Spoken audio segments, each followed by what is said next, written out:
Hello everyone, তোরা যেমন শুনতে চেয়েছিলিস যে নিট এক্সামে এক্স্যাক্টলি যখন কোনো ক্যান্ডিডেট পরীক্ষা দিচ্ছে তখন কোন ধরনের সমস্যা হতে পারে। আমরা জেনারেলি সমস্ত সমস্যাগুলোরই প্রিপারেশন নিয়েই এক্সাম হলে যাই, কিন্তু এবছর নিট পরীক্ষায় 2024-এ স্নেহার সাথে একটা ঘটনা ঘটেছিল, আমরা সেটা শুনে নেব। তার আগে পরিচয় করে দিই, আমার সাথে রয়েছে স্নেহা। স্নেহা আমাদের খুবই প্রিয় ছাত্রী প্রেপমেডের। তো স্নেহা, তোকে আমি প্রথম জিজ্ঞেস করবো, তুই তো ধর বিভিন্ন ধরনেরই সমস্যা হতে পারে বলে তুই ভেবে গেছিলিস যে এরকম সমস্যা আমার এক্সাম হলে হতে পারে, সেটাকে আমি মোকাবিলা এইভাবে করব।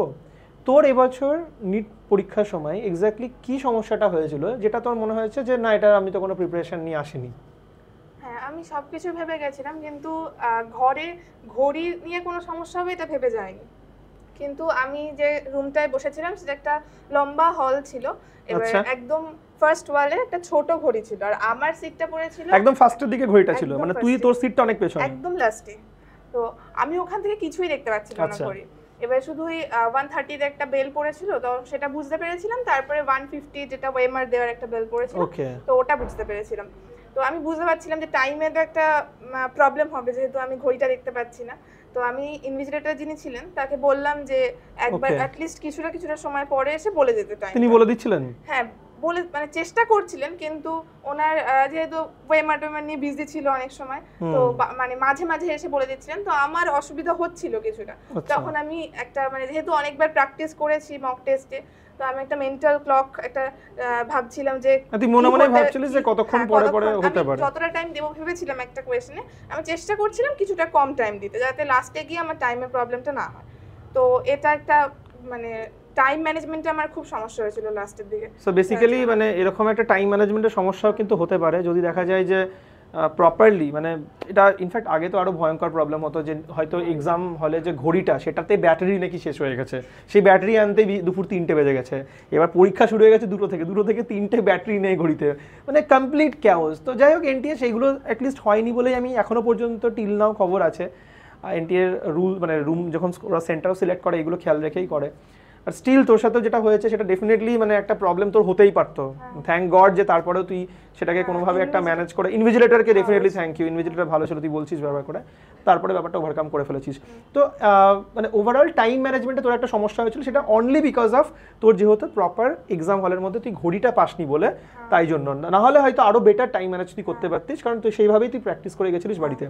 আচ্ছা, আর একটা প্রশ্ন জিজ্ঞেস করবো তোর সাথে যখন কথা বলছিলাম, তুই আমাকে একটা জিনিস বলছিলিস যে সিকোয়েন্স সাবজেক্ট সুইচিং, এটা অনেক বড় ব্যাপার। আমি আগে বায়োলজি করব, তারপরে কেমিস্ট্রি করব, নাকি ফিজিক্স করব। তো তোর এই সাবজেক্ট সুইচিং নিয়ে তোর স্ট্র্যাটেজি কি ছিল? এমনি নিটের অ্যাসপিরেন্টরা মেইনলি তো বায়ো দিয়ে শুরু করে, তো আমিও বায়ো দিয়ে শুরু করতাম, এবং যেহেতু এনসিইআরটি বেসড কোয়েশ্চেন আসে, খুব একটা টাফ লাগে না। তো বায়োটা ফার্স্টে কমপ্লিট করে অনেকে বায়োর ওয়েমারটা করে নেয়, আমিও তাই করি। তারপরে ফিজিক্স ফার্স্ট অ্যাটেম্প্ট করি আমি ফিজিক্স, কিন্তু ওইখানে আমি যদি দেখি ফিজিক্সে কঠিন আসছে, দেন আমি সুইচ করে যাই কেমিস্ট্রিতে। তারপর সেখানে এভাবে আমি কমপ্লিট করি পুরোটা। এবার মানে একসাথে কি তোর মনে হয় দুটো কঠিন আসবে না? না না না, একদমই না। আমার যদি ফিজিক্সটা যদি দেখি আমার ফার্স্ট কোয়েশ্চেন প্রথম 5টা কোয়েশ্চেন কঠিন আসছে, তাহলে আমি বুঝতে পারি যে নিশ্চয়ই কেমিস্ট্রিটা ইজি দিয়েছে, কারণ ফিজিক্স কেমিস্ট্রি দুটো কঠিন কখনোই হতে পারে না নিটে। মানে এরকম কোনো বছরই হয়নি যে ফিজিক্স কেমিস্ট্রি দুটোই কঠিন এসেছে। আচ্ছা, তুই বেসিক্যালি পুরনো ট্র্যাক রেকর্ডটাকে মানে মাথায় ধরে চলছিস। পিওয়াই কিউ তো সেটা বলছে না। তো আমার এবছর যেমন কেমিস্ট্রিটা ইজি এসেছে, ফিজিক্সটা টাফ এসেছে। তো আমি সেজন্য ফিজিক্স আর যদি কঠিন লাগতো আমি কেমিস্ট্রি সুইচ করতাম, এইভাবে করতাম। নরমালি আমি অ্যাটেম্পটা ফার্স্টে ফিজিক্স করেছি। অ্যাটেম্পটা ফার্স্টে ফিজিক্স করেছিস, মানে এবারে মানে বায়োলজির পরে ফার্স্টে ফিজিক্স করেছিস, দেন তুই সুইচ করে কেমিস্ট্রিতে গেছিস। মানে ইওর মেসেজেস যদি দেখতে পাও যে ফিজিক্স কঠিন, তাহলে বায়োর পরে কেমিস্ট্রি করো, মানে অন দ্য এক্সাম হলেই আর কি বইটা প্রিপেয়ার হয়ে যায়। মানে জেনারেলি আমরা যেটা সাজেস্ট করি বা টিচাররা যেটা অনেক টিচারই সাজেস্ট করে যে বায়োলজির পরে সেকেন্ড যেটা তুমি মোস্ট কনফিডেন্ট, সেটা তুই বলছিস যে সেটা ফিজিক্সও হতে পারে, সেটা কেমিস্ট্রিও হতে পারে, মানে মোস্ট কনফিডেন্ট যেই হোক না কেন, তুই বলছিস যে যেটা যদি তোমার দেখতে পাও যে পেপারটা কঠিন, তাহলে ইজি পেপারটাতে যাও। কিন্তু এখানে আমার মানে অনিতার আগের দিন আমি ইন্টারভিউ নিচ্ছিলাম, তখন অনিতা একটা কথা বলছিল যে সেটা সুইচ করার জন্য দুটো সাবজেক্টে ইকুয়াল গ্রিপ থাকাটাও জরুরি। মানে এরকম যদি হয় আমি ফিজিক্সটা ভালো জানি আর কেমিস্ট্রিটা খুবই খারাপ জানি, তাহলে সেক্ষেত্রে কিন্তু সেই ডিসিশনটা নেওয়ার জায়গায় কিন্তু আমরা থাকবো না। দুটোতেই একদম ইকুয়াল একটা ওয়েটেজ দিয়ে, কারণ কোনটা কঠিন হবে উই ডোন্ট নো। ঠিক আছে, এটা খুব ভালো লাগলো এই উত্তরটা, মানে যে কোনো সাবজেক্টে মানে ইনস্ট্যান্টলিও সুইচ করার কথা আমরা ভাবতে পারি even during the mock exams, সেই প্র্যাকটিসটা।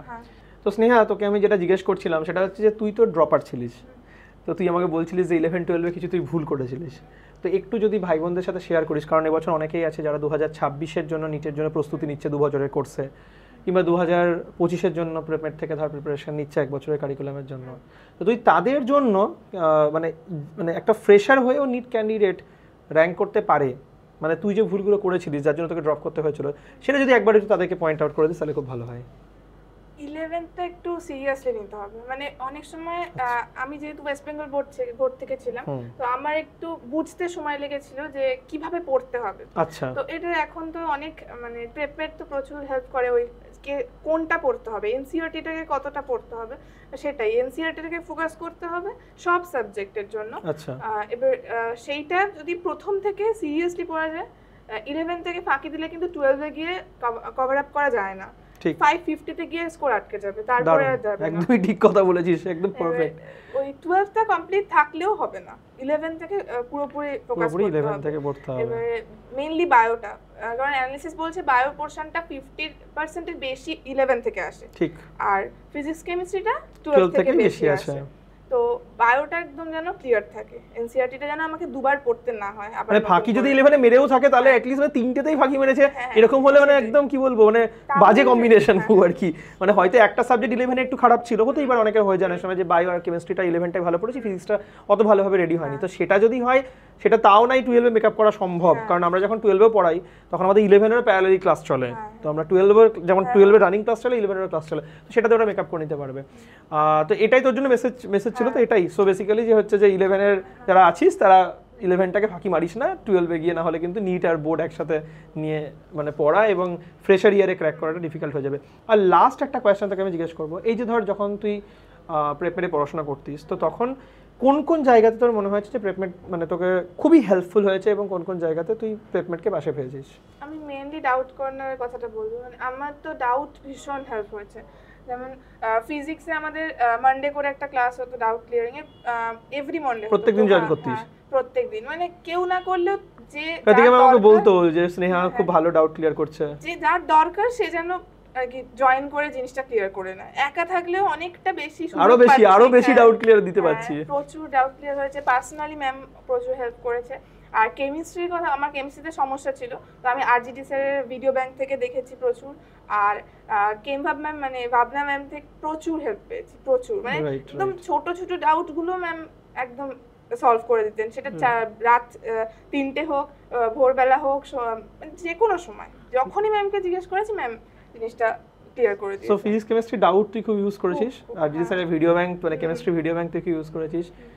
আর এক্সামস এর ব্যাপারে, হ্যাঁ মক এক্সাম গুলো দেওয়াটা খুব ইম্পর্টেন্ট, আর আমরা লাস্ট যে টেস্ট গুলো হয় ওগুলোও খুব ইম্পর্টেন্ট। আর গ্র্যান্ড যেটা আমাদের গুড লাক কিট দিয়েছিলেন, ওটা ওই পেপারটা তো অনেকটা নিটের মতো, আমি বায়োতে প্রচুর কমন পেয়েছি, পেপারটা দিয়ে খুব ভালো লেগেছিল আমার, মানে খুব সুন্দর, একদম নিট ওরিয়েন্টেড পুরো পেপার ছিল। ওকে, সো ফাইনালি আমরা একটা ডিসকাশন আমরা করলাম স্নেহার সাথে, এবং ওভারঅল যেটা জানতে পারলাম, প্রথম ও যেটা সব থেকে ফার্স্টলি যেটা জানালো আমাদেরকে, সেটা হচ্ছে যে এক্সাম হলে কিন্তু সমস্যা, তুমি যতই প্রস্তুতি নিয়ে যাও, তৈরি ভেবে যাও, মানসিকভাবে তৈরি হয়ে যাও না কেন, একটা নতুন ধরনের কিন্তু সমস্যা এক্সাম হলে আসতেই পারে, এবং সেক্ষেত্রে সেই সিচুয়েশনে দাঁড়িয়ে কিন্তু একটা প্ল্যান বি তৈরি করা বা ভাবা, যেটা ও বারবার বললো যে মানে ঘড়িটা একটা অন্য দূরে ছিল বলে, ঘড়ি দেখতে পাচ্ছিল না বলে, ও কিন্তু সেই সময় মেন্টাল ক্লকটাকে কাজে ইউজ করছিল, এবং প্লাস ওর যে ইনভিজিলেটর ছিল তারও হেল্প নিয়ে ও টাইম টু টাইম তাকে জিজ্ঞেস করছিল, এবং তিনিও যথেষ্ট ওকে হেল্প করেছে। তো যাই হোক, এখানেই আমরা ফিনিশ করছি। স্নেহা, রেজাল্টের জন্য অল দ্য বেস্ট, খুব ভালো রেজাল্ট হোক, আবার রেজাল্টের দিন আবার দেখা হবে। আর যারা ভিডিও দেখছিলিস তাদের জন্য এই ভিডিওটা এখানেই ফিনিশ করছি, আবার নতুন কোনো ভিডিওতে দেখা হবে। Bye bye.